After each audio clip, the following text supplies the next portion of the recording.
சாட்டையை சுடுக்கியது யாரென்றே தெரியவில்லை. ஆனால் பம்பரம் போல் சுழன்று கொண்டே இருக்கிறது நம் தினசரி வாழ்க்கை. எந்த பிரச்சனையும் இல்லாமல் சிறப்பாக இயங்கும் நம் வாழ்க்கை சக்கரம் என்றுமே தடைப்பட்டு நிற்பதில்லை. அதற்கு காரணம் ஒரு இனம்.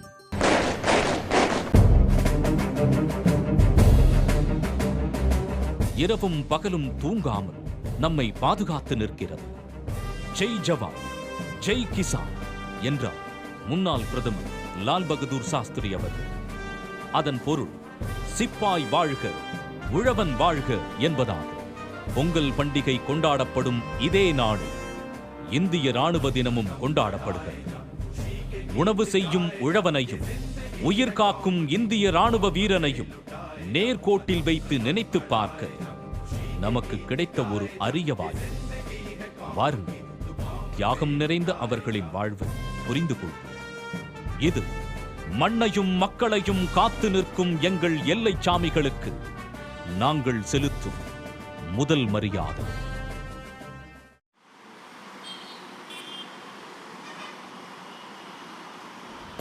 என்னடா பொங்கல் அன்னைக்கு அதுவுமா காலங்காத்தால இப்படி ஒரு இடத்துலையா அப்படின்னு நீங்கள் யாருமே சென்டிமெண்ட்டாக யோசிக்க வேண்டாம். இந்த இடத்துக்கு பின்னாடி நிறைய சென்டிமெண்ட்ஸ் இருக்குது. நான் இப்போ நிற்கிற இடம் மெட்ராஸ் வார் சிமெட்ரி. முதல் மற்றும் இரண்டாம் உலகப் போர்களில் அவங்கவுங்க நாட்டுக்காக போராடி உயிர் துறந்த வீரர்கள், வீரமரணம் எறிய வீரர்கள் தென்னிந்தியாவினுடைய பல பகுதிகளில் புதைக்கப்பட்டிருந்தாங்க. அவங்க எல்லாரையும் ஒரு சேர ஒரே இடத்துல வச்சு மரியாதை செய்யணும் அப்படிங்கிற ஒரு நோக்கத்தோடு ஏற்படுத்தப்பட்ட அடையாளம் தான் இந்த மெட்ராஸ் வார் சிமெட்ரி.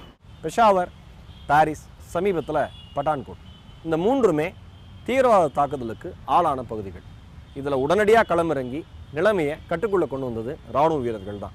அதில் நிறைய இராணுவ வீரர்கள் வீரமரணம் அடைஞ்சாங்க. அந்த வீரர்களுக்கு இந்த நிகழ்ச்சி ஒரு சிறிய அர்ப்பணிப்பு. பொதுவாக இந்திய இராணுவம் அப்படிங்கிற சொல்ல கேட்டோன்னே நம்ம மனசில் விழற இயல்பான பிம்பம் வட இந்தியாவை சேர்ந்த நிறைய பேர் இருப்பாங்க, தமிழர்கள் மிக குறைந்த அளவில் இருப்பாங்க அப்படிங்கிறது தான். ஆனால் வரலாறு பேசுகிற உண்மை அது கிடையாது. வணிகம் செய்கிற நோக்கத்தோட ஆங்கிலேயர்கள் முதலாக தென்னிந்தியாவில் வந்து இறங்குறாங்க. வணிகத்தை சில ஆண்டுகள் மிக சிறப்பாக செய்கிறாங்க. வணிகத்தின் மேல் இருக்கிற ஆசை மெல்ல மெல்ல அதிகாரத்திற்கு மாறுகிறது. அதிகாரம் தன்னுடைய கைகளுக்கு வரணும்னு அவங்க நினச்ச உடனே மிகப்பெரிய படைபலம் அவங்களுக்கு தேவைப்பட்டது. அதற்காக ஒரு இராணுவத்தை உருவாக்கி ஆட்கள் எடுக்க ஆரம்பிக்கிறாங்க. அந்த ஆட்கள் அத்தனை பேருமே குஜராத்திலிருந்தோ டெல்லியிலிருந்தோ டெல்லியிலிருந்தோ வந்து உடனே இராணுவத்தில் சேரல. தென்னிந்தியாவை சார்ந்தவர்கள் தான் நிறைய பேர் இராணுவத்தில் இணைந்தாங்க. குறிப்பாக தமிழர்கள் நிறைய பேர் ஆங்கிலேயர்கள் உருவாக்கிய இராணுவத்தில் இணைந்தார்கள். மறுபக்கம் பாளையக்காரர்களும் சிற்றரசர்களும் தன்னிடம் இருந்த படைபலத்தை கொண்டு தொடர்ந்து ஆங்கிலேய அரசாங்கத்திற்கு எதிராக போராடி வந்தார்கள். ஒரு கட்டத்தில் என்ன ஆச்சுன்னா, ஆங்கிலேயர்கள் உருவாக்கிய இராணுவத்தில் இருக்கிற ஒரு பிரிவினர், குறிப்பாக தென்னிந்தியாவில் இருக்கிறவங்க, அவர்களுடைய ஒரு சில உரிமைகள் மறுக்கப்பட்ட பொழுது முதல் முறையாக ஆங்கிலேய இராணுவத்திற்கு எதிராகவே குரல் கொடுக்க ஆரம்பித்தார்கள். ஒரு விதத்தில் பார்த்தோம்னா அதுதான் இந்திய சுதந்திர போராட்டத்திற்கான முதல் குரல், முதல் அடிக்கல், முதல் புரட்சி. சென்னை புனித ஜார்ஜ் கோட்டை, இதை மையமாக வைத்துத்தான் ஒட்டுமொத்த தென்னிந்தியாவையும் ஆட்சி செய்தது ஆங்கிலேய அரசு. சென்னைக்கு கொஞ்சம் தொலைவில் இருக்கும் ஆற்காடு நவாப் பகுதிகளை கண்காணிக்க ஆங்கிலேய அரசால் ஏற்படுத்தப்பட்ட பிரிவுதான் வேலூர் பட்டாலியன். 19ஆம் நூற்றாண்டின் தொடக்கத்தில் அங்கே வெடித்தது ஒரு புரட்சி. வேலூர் புரட்சியை வெறும் சிப்பாய் கலகம் என்றான் வெள்ளையன். ஆனால் ஆங்கிலேய அதிகாரிகளை கொண்டு வேலூர் கோட்டையை கைப்பற்றிய சிப்பாய்களை தன் படைபலம் கொண்டு நசுக்கியது ஆங்கிலேய அரசு.